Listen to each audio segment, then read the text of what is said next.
Di suatu tempat ada pasangan suami istri, mereka punya anak perempuan yang sudah dewasa, namun belum ada yang melamar. Bapak itu pun berdoa kepada Allah Subhanahu wa Ta'ala untuk kebaikan jodoh anaknya. Keesokan hari datanglah seseorang mengetuk pintu. Setelah dibuka, betapa terkejutnya mereka. Ternyata yang datang seekor harimau besar. Harimau itu berkata, "Aku adalah utusan Allah buat pendamping anakmu." Bapak itu berkata, "Jika anak saya setuju, maka kalian akan kunikahkan." Dan ternyata si anak setuju. Terjadilah pernikahan. Setelah menikah, si harimau minta izin untuk membawa istrinya ke tempat sang harimau. Sebelum mereka pergi, harimau itu berpesan, "Jika ayah dan ibu rindu, datanglah ke tempat kami. Di sepanjang jalan nanti, akan kami sebar biji pohon randu. Jika sampai pada pohon yang terakhir, disitulah tempat kami." 3 bulan berlalu, bapak dan ibu itu rindu akan anaknya. Akhirnya mereka memutuskan untuk menemui anak dan menantunya. Akan tetapi sebelum mereka berangkat, sang bapak membeli daging di pasar. Namun daging yang dibeli 2 macam daging, yaitu daging babi buat menantunya karena dia harimau, dan daging kambing buat anaknya. Setelah sudah lengkap, mereka pun berangkat menyusuri pohon randu yang telah ditanam oleh menantunya. Di tengah perjalanan tiba-tiba mereka diserang oleh angin ribut sehingga 2 macam daging yang ia bawa tercampur jadi satu, dan sulit dipisahkan dan dibedakan.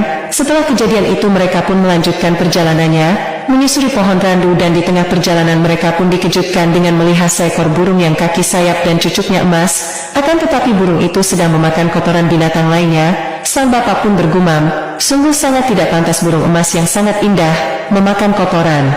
Di tengah perjalanan mereka pun dikejutkan lagi dengan melihat batu kerikil yang bisa berjalan menaiki bukit dan batu-batu besar berjalan menuruni bukit. Mereka pun melanjutkan perjalanannya, dan di tengah perjalanan ia melihat 2 sungai berdampingan, yang satu kelihatannya lebar dan dalam dan yang satu kelihatannya kecil dan dangkal.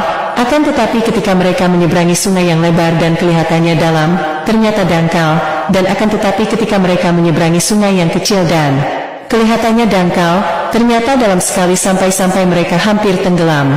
Setelah mereka menyeberangi 2 sungai, mereka tidak lagi melihat pohon randu, dan di pinggir sungai mereka melihat seorang wanita yang sedang asyik menyuci. Sang ibu pun menoleh bahu wanita itu, bertujuan untuk bertanya, dan ketika mengangkat kepalanya, ternyata wanita itu adalah anak kandungnya sendiri. Seketika itu sang ibu memeluk erat anaknya karena saking kangennya. Akhirnya ibu dan bapaknya dibawalah ke rumah suaminya, dan mereka berdua pun hampir tidak percaya.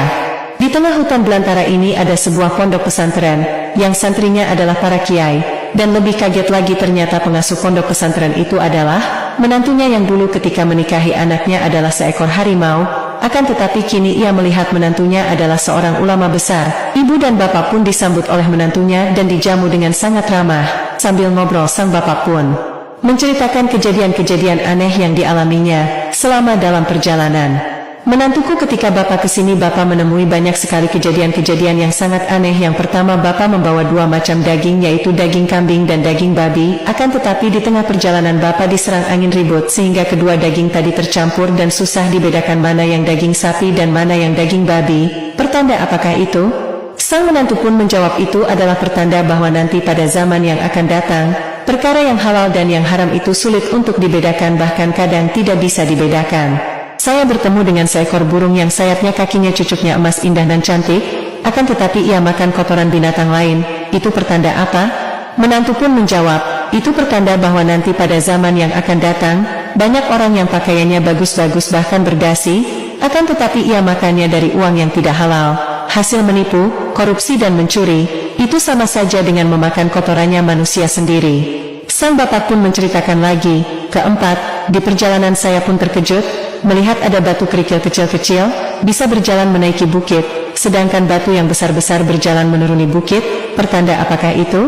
Menantu pun menjawab, "Itu pertanda bahwa nanti di zaman yang akan datang, banyak orang-orang miskin tapi anaknya pintar-pintar, sehingga bisa menjadi orang besar.